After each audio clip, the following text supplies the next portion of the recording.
Assalamualaikum warahmatullahi wabarakatuh. Salam sejahtera buat kita semuanya. Perkenalkan, nama saya Ibu Diasti Nuraini. Kali ini Ibu akan sedikit berbagi ilmu tentang definisi istilah dalam perpajakan dan bagaimana cara menghitung besarnya pajak yang harus dibayar ataupun disetor ke kantor pajak. Hanya kali ini kita lebih persempit atau kita fokuskan pada penghitungan pajak di pekerjaan asuransi dan direct selling atau multi level ya. Kita mulai saja. Sekarang kita membahas tentang definisi pajak. Nah, berdasarkan Undang-Undang KUP nomor 28 tahun 2007 pasal 1 ayat 1 bahwasanya pajak adalah merupakan kontribusi wajib kepada negara yang terutang oleh orang pribadi atau badan yang bersifat memaksa berdasarkan undang-undang dengan tidak mendapatkan imbalan secara langsung serta digunakan untuk keperluan negara sebesar-besarnya dan demi kemakmuran rakyat. Berdasarkan pengertian tersebut, maka pajak ini memiliki beberapa ciri. Pertama, bahwasanya pajak itu merupakan kontribusi wajib warga negara. Apa sih artinya di sini? Bahwasanya setiap orang itu memiliki kewajiban untuk membayar pajak. Namun, siapa saja yang harus membayar pajak? Mereka yang sudah membayar yang harus membayar pajak adalah yang sudah memenuhi syarat subjektif dan objektif, yaitu warga negara yang memiliki penghasilan melebihi penghasilan tidak kena pajak atau PTKP. PTKP yang berlaku pada saat ini adalah senilai 54 juta per tahun atau 4,5 juta per bulan. Ini artinya jika nih teman-teman memiliki pendapatan lebih dari 4,5 juta sebulan akan dikenakan pajak.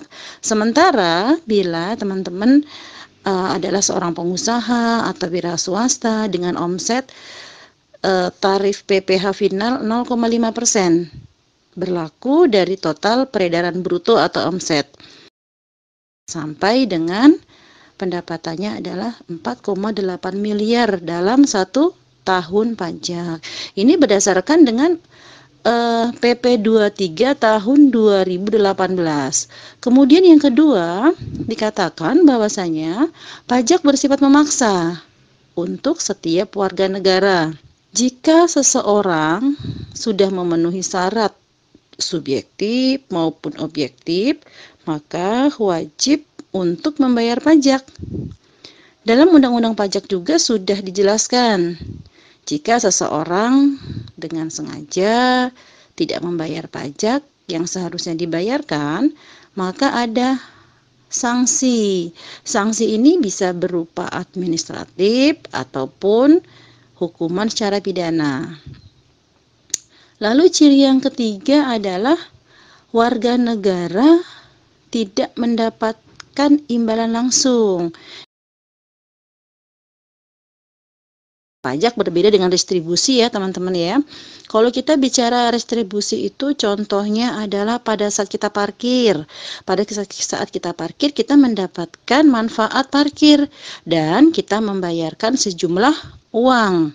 Artinya kita membayar uang karena ada manfaat yang kita dapatkan, yaitu parkir. Sementara kalau pajak tidak seperti itu. Pajak merupakan salah satu sarana untuk pemerataan pendapatan warga negara. Sehingga ketika kita membayar pajak dalam jumlah tertentu, kita tidak akan mendapatkan manfaat secara langsung yang dibayarkan pada saat itu. Nah, kita dapat mendapatkan manfaat dari contoh perbaikan jalan raya, kita bisa jalan melalui jalan tersebut, kemudian fasilitas kesehatan, beasiswa dan sebagainya. Nah, kemudian kita bahas lagi NPWP. Nah, NPWP apa sih? NPWP adalah nomor pokok wajib pajak. Nah, sebagai apa? Sebagai tanda pengenal yang diberikan Dirjen Pajak kepada wajib pajak. Ini adalah suatu sarana dalam administrasi perpajakan. Biasanya dapat digunakan juga sebagai tanda pengenal diri atau identitas wajib pajak dalam melaksanakan hak dan kewajiban urusan perpajakan. Sekarang kita bahas dulu apa sih pengertian wajib pajak. Wajib pajak adalah orang pribadi dan badan, meliputi membayar pajak, pemotong pajak, dan pemungut pajak yang mempunyai hak dan kewajiban perpajakan sesuai dengan ketentuan peraturan perundang-undangan perpajakan. Seperti Undang-Undang Nomor 28 Tahun 2007 tentang KUP. Kemudian Undang-Undang Nomor 36 Tahun 2008 tentang PPh dan Undang-Undang Nomor 42 Tahun 2009 tentang PPN dan PPNBM.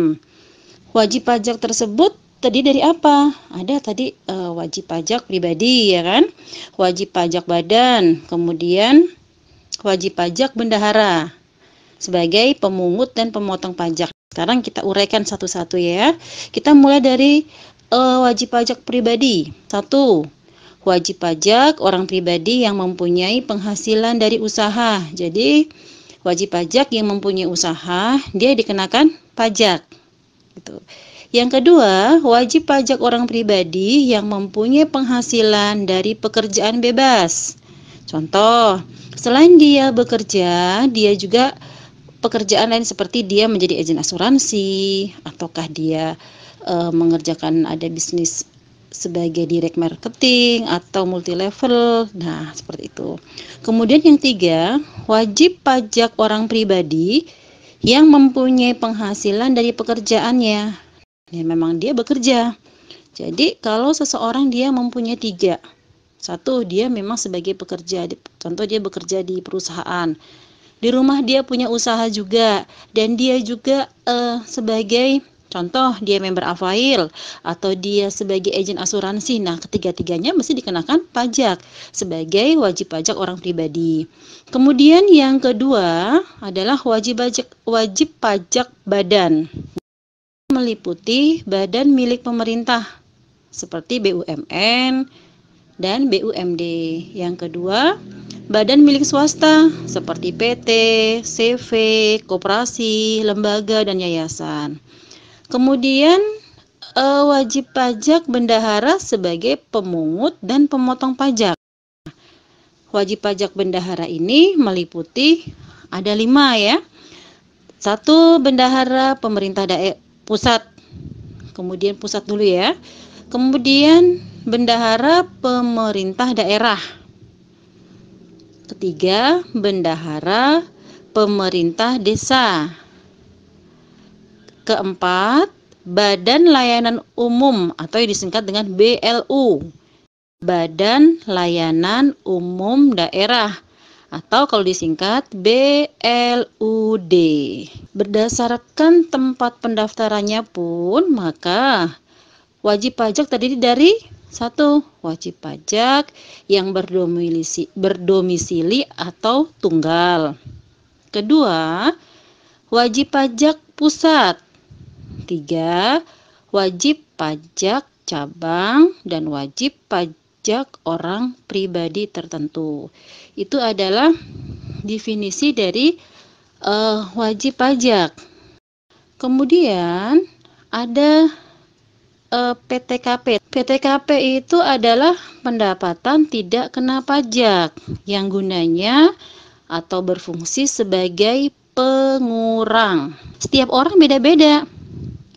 Setiap orang mempunyai PTKP berbeda, tergantung dari statusnya. Apakah dia status sudah menikah, kemudian sudah punya anak 1, 2, 3, gitu. Dan di perpajakan ini sebagai pengurang pajak atau PTKP-nya itu maksimal anak 3. dan pastinya hanya satu istri. Kemudian PTKP ini ada beberapa tingkatan ya, atau ya tadi seperti yang Ibu katakan dari awal, tergantung dari status si wajib pajak tersebut. Kita akan menemui beberapa istilah ya, istilahnya TK garing 0. Artinya tidak mempunyai tanggungan atau single dia. Berapa PTKP-nya per tahunnya ya? PTKP per tahunnya adalah 54 juta. TK garing 1 artinya mempunyai tanggungan 1. Berapa PTKP-nya? 58 juta 500.000 rupiah. Kemudian ada lagi TK garing 2. Berapa PTKP-nya? 63 juta rupiah. Kemudian ada TK garing 3. PTKP-nya 67.500.000 rupiah. Ini dalam 1 tahun. Sekarang loh Bu, ini tidak kawin, mengapa dia ada tanggungan? Contoh nih, seorang anak tinggal bersama dengan kedua orang tuanya. Orang tuanya ini sudah tidak bekerja, sudah tidak ada penghasilan lagi, gitu. Ini bisa dikurangkan, ya kan? Bagaimana caranya? Nanti disertakan, bisa diajukan, ya, dilengkapi dengan data-data yang dibutuhkan kelengkapannya. Kemudian ada lagi PTKP suami istri dan istri. PTKP suami dan istri digabung, tidak bersifat pisah harta. Kalau dia pisah harta nanti masing-masing, ya. Ini tidak pisah harta, jadi gabung. PTKP-nya nanti ada istilah K garing I garing 0. Artinya adalah dia kawin, mempunyai istri dan tidak mempunyai anak. Ya, berapa PTKP-nya dalam setahun? 112.500.000 rupiah. Ada lagi K garing I garing 1. Artinya dia mempunyai 1 anak. Berapa PTKP-nya dalam 1 tahun? 117 juta rupiah. Kemudian ada lagi K garing I garing 2. PTKP-nya adalah 121.500.000 rupiah.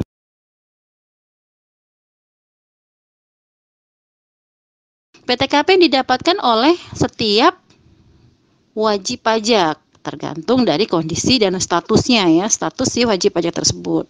Sekarang kita masuk ke tarif. Ketika kita menentukan besarnya pajak, nanti akan dikalikan dengan tarif. Tarif itu tergantung dari pendapatan. Berdasarkan dari undang-undang, ya kan?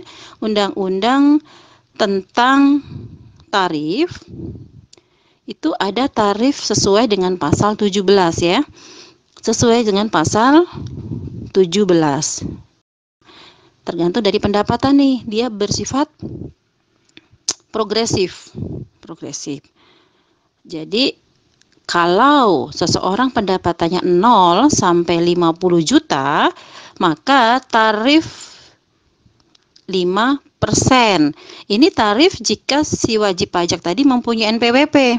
Kalau dia tidak mempunyai NPWP, maka tarifnya adalah 6%. 20% lebih mahal ya teman-teman ya. Ya kan? Kemudian kalau pendapatannya dia 50 juta sampai 250 juta. Tarifnya berapa? Tarif jika dia mempunyai NPWP adalah 15%. Jika dia tidak mempunyai NPWP, tarifnya adalah 18%. Lapisan berikutnya adalah jika wajib pajak mempunyai pendapatan 250 juta sampai 500 juta, maka tarifnya adalah 25%. Tarif ini jika dia mempunyai NPWP. Jika dia tidak mempunyai NPWP, maka tarifnya ada 30%. Lapisan yang ketiga adalah 30%. jika dia mempunyai NPWP. Kalau dia tidak mempunyai NPWP 36%. Seseorang yang dikenakan tarif 30% yang punya NPWP dan 30 atau 36% yang tidak mempunyai NPWP itu jika dia mempunyai pendapatan di atas 500 juta. Ini bersifat progresif. Untuk penjelasan lebih lanjut, nanti kita akan jelaskan di part berikutnya. Ya, bagaimana cara penghitungannya, kemudian bedanya yang punya NPWP atau tidak. Nanti kita lanjutkan di materi berikutnya. Terima kasih. Mudah-mudahan yang Ibu sampaikan kali ini bermanfaat buat kita semuanya. Akhir kalam, wassalamualaikum warahmatullahi wabarakatuh.